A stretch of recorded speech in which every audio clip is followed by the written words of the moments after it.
이 시간 예배 자리로 나오신 우리 만숙교회 모든 성도님들을 주님의 이름으로 환영하고 축복합니다. 오늘 이 예배의 시간이 주님께서 우리의 찬양을 받아주시고 말씀 가운데 역사하시며 우리의 기도를 들으시고 응답하시는 귀한 은혜의 시간, 축복의 시간이 되기를 주님의 이름으로 축원합니다. 유대인들이 이 성경 다음으로 중요하게 여기는 그런 권위가 있는 탈무드를 보면은요, 세상에는 강한 것이 12가지가 있다고 합니다. 첫 번째는요, 돌이에요. 단단한 돌에 부딪히면 거의가 뭐 깨지고 터지고 부서진다는 것이죠. 그러면 그 돌보다 더 단단한 게 뭐가 있을까요? 쇠입니다. 석기 시대 다음에 철기 시대가 오는 것과 같이 돌보다 더 단단한 쇠 앞에서 돌은 깨지고 만다는 거예요. 하지만 쇠보다 더 강한 것이 있으니 그것이 바로 불입니다. 불 앞에서 쇠는 녹아버리는 것이죠. 불보다 더 강한 게 뭘까요? 물이에요. 물 부으면은 불이 꺼지잖아요. 그렇죠? 물보다 강한 건 뭘까요? 구름이라고 합니다. 모든 물이 증발해서 구름이 되어버린다는 거예요. 그리고 그 구름보다 강한 것은 바람이래요. 바람이 불면은 구름이 이리저리 움직이니까 바람이 더 강하다는 것이죠. 하지만 바람보다 강한 것이 인간이라 그래요. 인간은 바람에 날려가는 것이 아니라 오히려 그 바람을 이용하기까지 한다는 것이죠. 그런데 인간은 공포를 이기지 못한답니다. 공포 앞에서, 두려움 앞에서 사람은 위축되게 되고 이렇게 움츠러들게 되고 그런다는 것이죠.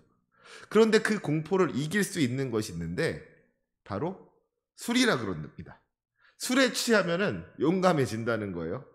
근데 술보다 더 강한 것은 잠이랍니다. 잠을 자고 나면 술이 깬대요. 그리고 잠보다 더 강한 것이 있으니 그것은 바로 죽음이랍니다. 잠에서는 일어날 수 있는데 죽음에서는 다시 일어날 수가 없다는 것이죠. 그리고 그 죽음보다 더 강한 것이 있는데 그게 뭘까요? 눈치 좀 챙겨요. 빨리 제목이 뭐예요? 그렇죠. 죽음보다 더 강한 것은 바로 사랑이라고 합니다. 그래서 탈무드는 세상에 가장 강한 것들, 뭐 돌, 쇠, 불, 물, 구름, 바람, 인간, 공포, 술, 잠, 죽음 보다도 더 강한 것이, 가장 강한 것이 사랑이라고 그렇게 결론을 냅니다. 어떻습니까? 공감이 조금 가시나요? 이 사랑에는요, 얼마나 놀라운 능력이 있는지 모릅니다. 제가 얼마 전에 한 장의 사진을 보게 되었어요. 여러분, 쥐 2마리가 뱀을 만나면은 어떤 일이 벌어질까요? 제가 생각할 때는 그 뱀이 쥐 1마리를 먹는 동안 다른 쥐는 열심히 도망가야지 그게 맞을 것 같아요. 처음엔 둘 다 열심히 도망을 가겠지만 그래서 둘 중에 하나라도 잡히면은 그거 잡힌 거 내버려 두고 나라도 살겠다고 다른 쥐는 열심히 도망가야지 그게 맞는 것 같다는 것이죠. 그런데 사진 좀 보여주시겠어요? 쥐 1마리가 뱀한테 물리니까요. 다른 쥐 1마리가 그 뱀의 모가지를 물어뜯더라는 거예요. 그렇죠? 그 쥐 1마리가 뭐 친구 쥐인지 뭐 남편 쥐인지 아내 쥐인지 뭐 그건 모르겠어. 아무튼 쥐 1마리가 뱀에 물리니까 다른 쥐가 그 틈에 도망갈 생각은 안 하고 오히려 그 뱀의 모가지를 콱 물어버리더래요. 친구를 향한, 어쩌면 그 가족을 향한 그 사랑이 자기의 천적까지도 두려워하지 않고 덤비게 하는 그런 용기를 주더라는 것이죠. 6.25 전쟁, 한국전쟁 직후인 1955년의 일입니다. 미국 시골의 한 농부 부부가 한국전쟁으로 인해서 생긴 전쟁 고아들의 안타까운 형편을 다룬 다큐멘터리를 보게 되었대요. 그 다큐멘터리를 보고서 이 부부의 마음속에 잔잔한 파문이 일기 시작했습니다. 며칠이 지나도 이 고아들이 굶어 죽고 얼어 죽고 병들어 죽는 그 모습이 머리에서 떠나지를 않는 거예요. 그래서 이 부부가 기도하다가 결국에는 한국으로 가는 비행기를 타게 되었습니다. 한국에 와서 보니까 그 현실이 얼마나 비참합니까? 전쟁의 폐허 속에서 많은 고아들이 먹을 것이 없어서 굶어 죽고 약이 없어서 병들어 죽어가고 있는 거예요. 그래서 이들이 급한 마음에 좀 애들이 괜찮다, 얘는 잘만 하면 살릴 수 있겠다 싶은 아이들을 병원에 입원시키고, 얘는 아무래도 가망이 없겠다, 얘는 이제 곧 죽을 것 같다, 병원에 데려다 줘도 얘는 못 살 것 같다 싶은 애들은 그냥 자기 집으로 데려갔답니다. 자기 집으로 데려가서는 그냥 마지막 하나님 품에 안기는 그날까지 정말 세상에서 못 받은 사랑을 받게 하려고 아침 저녁으로 안아주고 품어주면서 기도해주고 정성을 다해서 보살펴 줬다는 것이죠. 아이들이 죽기 전에 하나님의 사랑을 좀 알게 해주려고 애를 썼다는 거예요. 그런데 시간이 지나고서 놀라운 일이 일어났답니다. 병세가 좀 약해서 이만하면 살만하다 싶어가지고 병원에 데려뒀다 맡겼던 애들이 죽어가는 거예요. 그런데 얘는 못 살겠다 싶어서 집으로 데려왔던 애들이 살아나는 겁니다. 이 부부가요, 무슨 간호사도 아니었고 의사도 아니었어요. 그냥 미국에 살던 농부 부부가 한국에 와서 뭘 해줄 수가 있었겠습니까? 그저 사랑으로 안아주고 품어주고 기도해주는 것밖에 없었다는 것이죠. 그나마도 뭐 그 기도 애들이 알아들었겠습니까? 미국 농부가 영어로 기도하는데 한국 고아 애들이 뭘 알아들었겠어요. 그런데 그럼에도 불구하고 그 병든 아이들이 살아나더라는 것이죠. 죽어가던 아이들이 그 사랑의 손길에, 그 사랑의 기도에 살아나더라는 겁니다. 병원이 아니라, 의사가 아니라 사랑이 그 생명을 살리는 능력이 있더라는 것이죠. 그래서 이 부부가 나중에 8명의 고아들을 미국으로 데려다가 자기 자식 삼아서 키우게 됩니다. 이분이 바로 해리 홀트라는 분이고요. 그리고 거기서부터 오늘날에는 세계 최대의 아동 입양 기관이 된 홀트 아동복지회가 이제 시작이 되었다고 합니다. 참 놀라운 일이죠. 병원에 간 아이보다도 사랑받은 아이가 더 건강해졌다. 이게 참 우리에게 많은 것을 생각하게 하는 것 같습니다. 사랑에는요, 생명이 있는 거예요. 사람이 사랑을 받으면 참 살맛이 나는 것이죠. 그렇게 좋을 수가 없는 거예요. 사랑을 하면 세상이 달라 보입니다. 그 옛날에 히트를 쳤던 드라마 도깨비의 명대사가 있죠. 너와 함께한 시간 모두 눈부셨다. 날이 좋아서, 날이 좋지 않아서, 날이 적당해서 모든 날이 좋았다. 사랑을 하니까, 또 사랑을 받으니까 뭐 날씨가 신경이 쓰이질 않는 거예요. 비가 와도 좋고 눈이 와도 좋고 햇빛이 쨍쨍해도 좋고 바람이 불어도 좋고 그냥 다 좋은 겁니다. 그런데 반대로 사랑을 잃어버린다면 어떻게 될까요? 등 따숩고 배부르고 뭐 온갖 좋은 조건이 다 갖춰진다고 할지라도 사랑을 잃어버리게 되면은 너무너무 힘이 드는 겁니다. 미칠 것 같고 죽을 것 같고 그런 거예요. 사랑과 가장 먼 단어라는 책에 실린 젠가라는 시가 있어요. 띄워주실까요? 제가 이거로 바꿔놨구나. 처음에는 시를 그냥 썼었는데 제가 읽어드리려고 젠가를 죄송합니다. 젠가라는 시가 있어요. 제가 읽어드릴게요. 젠가 뭔지 아시죠? 저거 이렇게 중간중간에 나무 하나씩 빼는 게임. 인간을 무너뜨리는 가장 좋은 방법은 그 사람의 일부가 되는 것, 그리고는 사라지는 것. 기가 막히지 않습니까? 작은 나무 하나 이렇게 뽑았을 뿐인데 이 높이 쌓아 올렸던 젠가가 우르르 무너져 내리는 것과 같이 한때나마 나의 일부가 되었던 사람이 떠나가 버리면은 사람이 견딜 수가 없다는 거예요. 무너져 내린다는 겁니다. 어쩌면은 삼손의 가장 큰 고통은 눈을 뽑힌 것이 아니라 놋줄에 매어서 그 옥에서 맷돌을 돌린 것이 아니라 자기의 가장 큰 비밀까지도 아낌없이 알려주었던 사랑하는 여인 들릴로부터 배신당했다는 그 고통, 내가 사랑하던 그녀가 나를 배신하고 떠나버렸다는 그 고통일지도 모르겠다는 생각을 해봐요. 애초에 사람은요, 혼자 살 수 있는 존재가 아닙니다. 하나님께서 사람을 창조하실 때 혼자 살 수 있도록 만들어 놓지를 않으셨다는 거예요. 창세기 1장에서 하나님께서 이 세상을 창조하실 때 반복되는 이야기가 있죠. 바로 하나님께서 보시기에 좋았다는 이야기입니다. 빛을 만드셨을 때에도, 땅과 바다를 나누셨을 때에도, 식물을 만드시고 해와 달과 별을 만드시고 동물을 만드실 때에도 하나하나 그것들을 만드실 때마다 기록되어 있는 것이 하나님이 보시기에 좋았더라 하는 이야기입니다. 그런데 하나님께서 창조하신 세상을 보니까 다 좋았는데, 보시기에 심히 좋았는데 딱 하나 좋지 않은 게 있었어요. 창세기 2장 18절의 말씀입니다.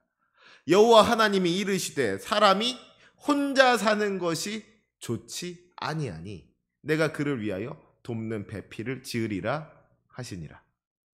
하나님께서 보시기에 사람이 혼자 사는 것이 좋지 않더라는 거예요.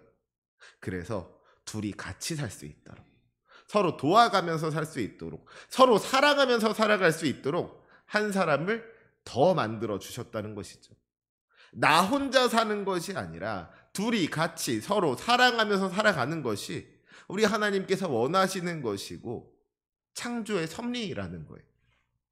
그런데 문제는 그렇게 창조된 남자와 여자의 관계가 처음부터 삐걱대기 시작했다는 겁니다. 하나님께서는 아담을 돕는 배필로 하와를 창조하셨습니다. 하나님께서 인간에게 맡겨주신 귀한 사명이 있죠. 생육하고 번성하여 땅에 충만하라, 땅을 정복하라, 바다의 물고기와 하늘의 새와 땅에 움직이는 모든 생물을 다스리라는 거였어요. 하나님께서 창조하신 이 세상을 하나님의 뜻대로 잘 다스리라는 것이죠. 그런데 이 사명을 감당한다는 것이 아담 혼자에게는 쉬운 일이 아니어서 그 사명을 같이 감당할 수 있도록 돕는 배필을 허락해 주셨다는 거예요. 그런데 어떻게 되었습니까? 아담이 하나님의 뜻대로 이 세상을 잘 다스릴 수 있도록 돕는 것이 아니라 오히려 하나님의 뜻을 거슬러 죄 짓는 것을 도와주었다는 거예요. 하와는 아담에게 선악과를 가져다 주고, 또 아담은 그런 하와를 탓하여서 이게 다 하와 때문이라고 핑계를 대고, 이것은 하나님께서 기대하셨던 사랑의 모습이 아닌 것이죠. 서로가 서로에게 있어서 도움이 되는 관계가 아니라 어떻게 보면 서로가 서로를 망치는 관계가 되어버린 거예요. 이 땅에서의 사랑이 처음부터, 첫 번째 사랑부터 하나님께서 기대하신 것과는 다른 모습으로 변질되어 버렸다는 겁니다. 오늘날 우리들의 모습 속에서도 이렇게 변질되어 버린 사랑의 모습을 쉽게 찾아볼 수가 있습니다. 제가 좋아하는 영화 가운데 봄날은 간다라는 영화가 있는데요. 그 영화에 나오는 유명한 대사 중에 그런 대사가 있어요. 사랑이 어떻게 변하니? 그런데 사랑이 변하더라고요. 연애할 때는 막 죽고 못 살 것처럼 연애를 합니다. 결혼식장에서는 검은 머리가 팥뿌리가 될 때까지 사랑하겠노라고 막 약속을 하죠. 그런데 그 중에 많은 사람들이요, 이 머리가 팥뿌리가 되기는커녕 새치 몇 개 나기도 전에 갈라서는 경우들이 있더라는 거예요. 여러분, 혹시 우리나라 이혼율 어떻게 되는지 아십니까? 제가 전에 어디서 주워 들었는데 우리나라 이혼율이 전 세계 1위라는 거예요. 그래가지고 저는 우리나라 이혼율이 전 세계 1위구나. 뭐 자살률도 1위고 이혼율도 1위고 아무튼 안 좋은 건 다 1위구나 그렇게 생각을 했어요. 근데 알아보니까 그렇진 않더라고요. 아무튼 요즘 좀 가짜 뉴스가 문제인 것 같아요. 우리나라 이혼율 절대 세계 1위 아닙니다. 다만 아시아에서는 1위라 그래요. 예, 뭐 중국, 일본, 뭐 필리핀, 말레이시아 이런 아시아 나라들보다는 확실히 우리나라에서 좀 이혼을 많이 한다는 것이죠. 그러면 우리나라보다 이혼율이 더 높은 나라가 어디에 있는가? 이혼율이 높은 나라 순위를 1등부터 10등까지 매겨봤더니 잘 안 보이시죠? 예, 10등이 미국인데 53%랍니다. 결혼하는 부부의 절반 이상이 이혼을 하는 거예요.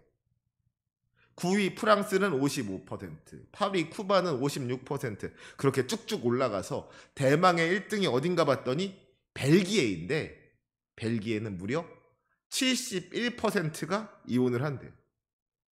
이 말이 71%지. 정말 대단한 거 아닙니까? 결혼을 하는 3쌍 중에 2쌍은 이혼을 한다는 거예요. 이런 나라들에 비하면 뭐 우리나라는 아직 그래도 양반인 거죠. 그런데 사실 진짜 문제는 이혼율이 늘어나는 게 아닙니다. 사실 이 이혼이라는 건요, 원인이 아니고 결과인 거잖아요. 결혼 생활한 지 오래된 부부에게 서로를 사랑하냐고 물어보면은요, 선뜻 사랑한다는 말이 나오지를 않습니다. 아이, 사랑은 무슨 사랑이냐고. 정 때문에 사는 거라고. 의리로 사는 거라고. 그렇게 이야기하는 경우가 많아요. 그나마 그렇게라도 이야기할 수 있으면 다행이죠. 내 편 아니라 남의 편이라서 남편이라고. 남편이 아니라 아주 원수라고 그냥. 그렇게 하면서 내가 하루하루 참고 산다고 고백하는 사람들도 얼마나 많은지 몰라요. 실제로 이혼을 하지 않더라도 이미 마음속으로는 수백 번도 더 이혼을 한 사람들이 가득하다는 겁니다. 몸으로 지은 죄뿐만 아니라 마음속으로 지은 죄도 그것도 죄라고 말씀하신 우리 예수님의 기준으로 이야기를 한다면 이 사람들 이미 이혼한 것과 마찬가지인 거예요. 하나님께서 원하셨던 것처럼 서로를 사랑하면서 살지 못하고 서로를 미워하면서 살아가는 사람들 너무나도 많다는 겁니다. 너무나도 안타까운 일이죠.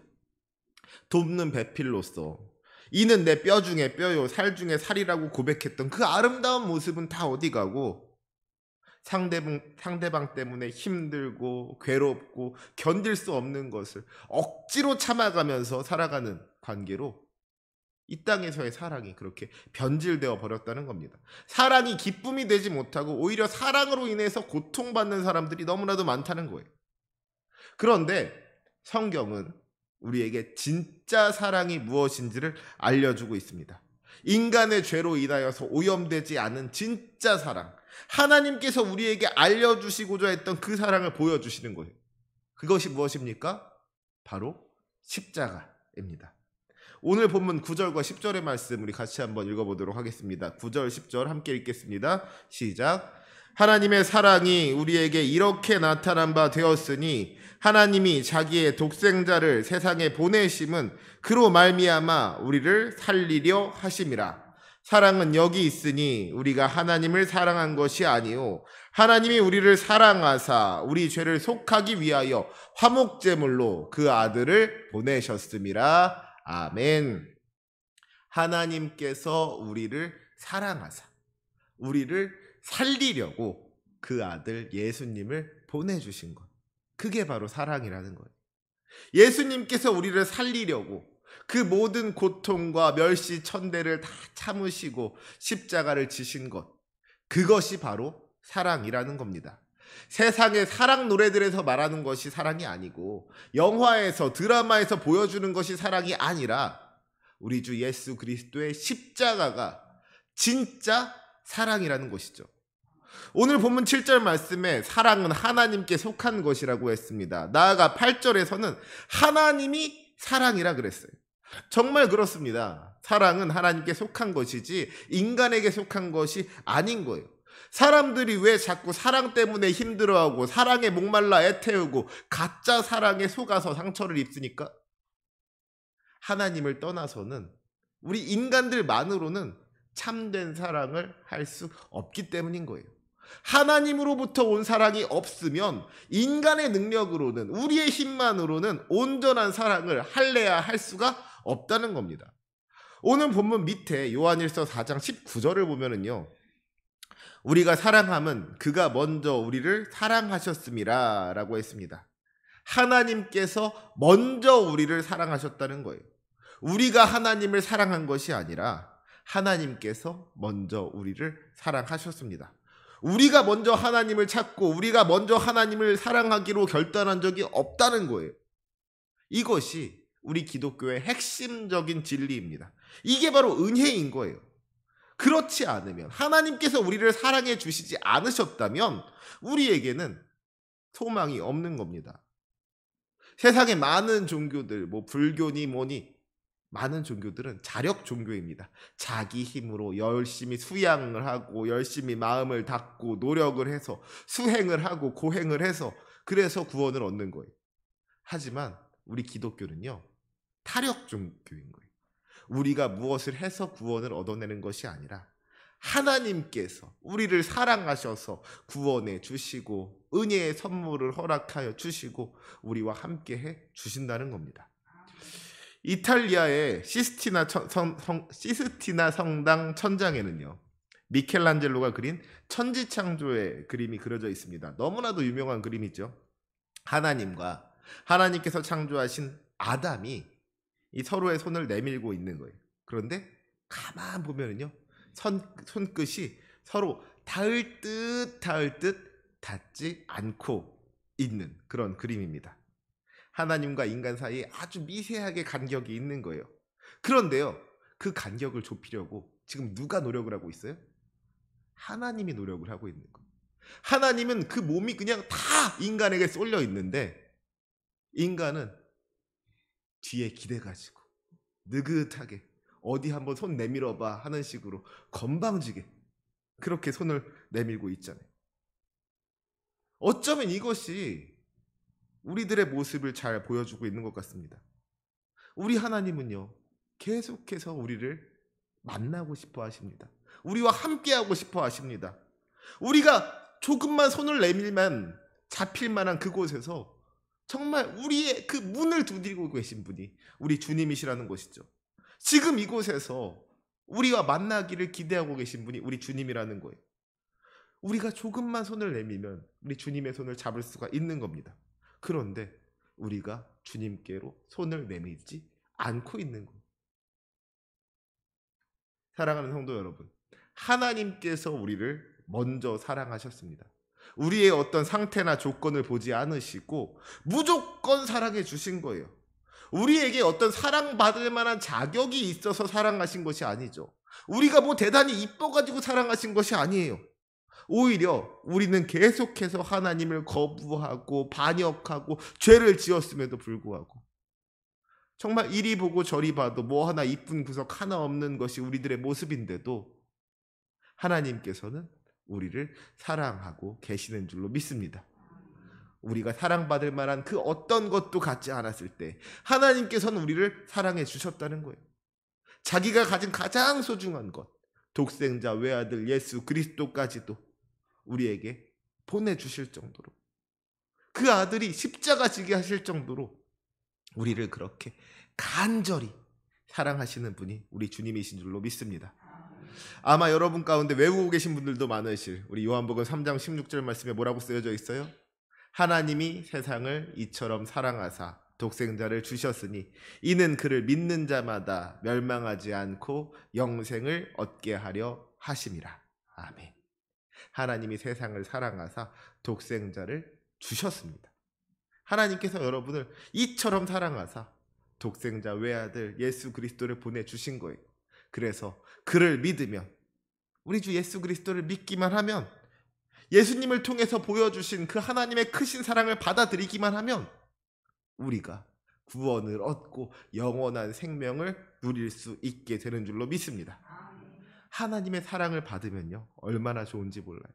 그런데 더 좋은 게 있습니다. 하나님의 사랑을 받으면 우리의 인생이 변화되는 거예요. 죄악 가운데에서 멸망을 향하여 나아가던 우리의 인생이 구원받은 자의 인생으로, 영생을 누리는 인생으로 변화되는 줄로 믿습니다. 그런 의미에서 십자가는요, 우리에 대한 하나님의 프로포즈인 거예요. 하나님의 애타는 사랑의 고백인 겁니다. 내가 죄인 되었을 때 나를 위해서 죽어주신 하나님의 놀라운 사랑이 거기에 있는 거예요. 내가 너를 사랑한다, 내가 너를 죽도록 사랑한다 보여주고 있는 것이 이 십자가라는 겁니다. 사랑하는 성도 여러분, 십자가를 바라보시기 바랍니다. 하나님께서 우리를 위하여서 독생자 외아들을 보내셨는데, 예수님께서 우리를 위해서 죽으셨는데, 그럼에도 불구하고 그 간절한 사랑을 거부하실 수 있으시겠습니까? 십자가의 사랑을 받아들여야만 합니다. 우리 주 예수 그리스도의 보혈의 십자가를 붙잡아야만 합니다. 십자가를 통하여 보여주신 주님의 그 사랑이 우리를 넉넉하게 하고 우리를 자유하게 하는 거예요. 모든 고통을 이길 힘이 되는 겁니다. 절망 가운데에서도 살 소망이 되는 것. 그 사랑이 여러분을 참으로 승리하게 할 줄로 믿습니다. 그 놀라운 능력을 누리는 방법은 다른 곳에 있는 게 아니에요. 먼저 우리를 사랑하신 우리 하나님의 사랑, 그 간절한 사랑 고백을 받아들이면 되는 거예요. 여러분, 언제 이렇게 뜨거운 사랑의 고백을 받아보셨습니까? 맨날 어디 고백했다 차여보기만 했지. 누가 우리를 그렇게 사랑해줘요? 그 사랑을 거부하지 마시기 바랍니다. 괜히 좋은데 튕기지 마시기 바랍니다. 주님과의 온전한 사랑 안에서는 뭐 썸 타고 뭐 밀당하고 그런 거 없는 거예요. 그저 주님, 이 부족한 사람을 사랑해 주셔서 감사합니다. 주님, 나도 주님을 사랑합니다. 기쁜 마음으로, 감사하는 마음으로 주님의 사랑을 받아들이기만 하면 되는 거예요. 이제 나도 주님을 사랑하겠다고, 주님만을 사랑하겠다고 결단하고 고백하면 되는 줄로 믿습니다. 그때에 주님께서 부어주시는 놀라운 사랑과 은총을 풍성하게 누리게 될 줄로 믿습니다. 이 시간 부족하고 연약한 우리를 사랑하사 모든 것을 주신 주님, 죄 많은 우리를 용서하기 위하여서 생명까지도 주신 주님께로 나아갈 수 있는 우리가 될 수 있기를 소망합니다. 주님께서 나를 위해서 죽으셨다는 것, 주님께서 나를 죽도록 사랑하신다는 것이 정말 믿어져서 그 사랑의 능력으로 살아갈 수 있는 저와 여러분이 되시기를 축원합니다. 그리고 우리가 그 사랑으로 충만하여져서 그 사랑이 차고도 넘쳐서 그 사랑으로 우리의 이웃들, 우리의 형제들을 사랑할 수 있게 되기를 소망합니다. 우리 마지막 11절 말씀 함께 읽겠습니다. 11절입니다. 시작. 사랑하는 자들아, 하나님이 이같이 우리를 사랑하셨은즉 우리도 서로 사랑하는 것이 마땅하도다. 아멘. 우리가 결코 잊지 말아야 하는 것은요, 하나님께서 우리를 사랑하신다는 거예요. 하나님께서 나만 사랑하시는 것이 아니라 우리를 사랑하신다는 겁니다. 하나님께서 나를 사랑하시고 또 내 옆에 있는 내 형제, 내 이웃을 사랑하신다는 것이죠. 여러분, 우리 가슴에 손을 얹고 이렇게 고백해 봤으면 좋겠습니다. 하나님께서 나를 사랑하십니다. 그러면 그 다음에는 옆을 바라보면서, 옆을 향해서 손을 뻗으면서 이렇게 고백해 봤으면 좋겠습니다. 하나님께서 당신을 사랑하십니다. 그렇죠? 이처럼 하나님께서는 우리를 사랑하시는 거예요. 그리고 우리가 서로 사랑하기를 원하십니다. 저희 집에도 애들이 둘이 있는데요, 저도 애들을 키워보니까요, 이것들이 싸우면은 참 속이 상하더라고요. 우리 딸, 우리 아들이 서로 사이좋게 같이 잘 놀면은요, 되게 시끄러워요. 그런데 시끄러워도 그러면 마음이 얼마나 좋은지 모릅니다.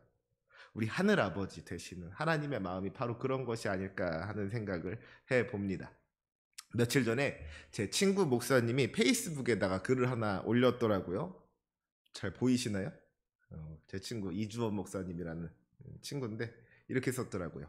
구원받았다는 건 하나님께서 나를 사랑하신다는 것을 아는 것이다.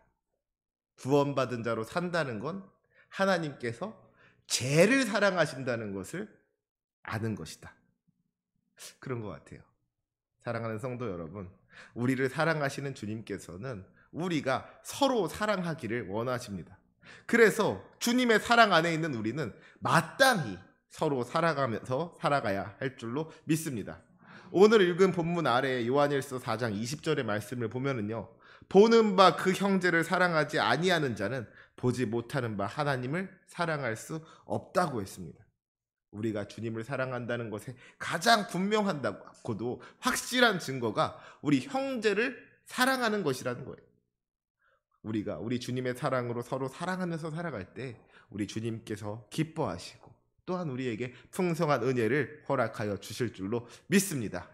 그 귀한 축복을 누리며 살아갈 수 있는 저와 여러분이 되시기를 주님의 이름으로 축원합니다.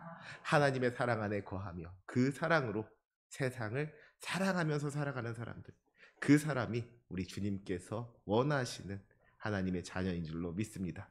그 귀한 축복 누리며 살아갈 수 있는 저와 여러분이 되시기를 주님의 이름으로 축원합니다. 기도하시겠습니다.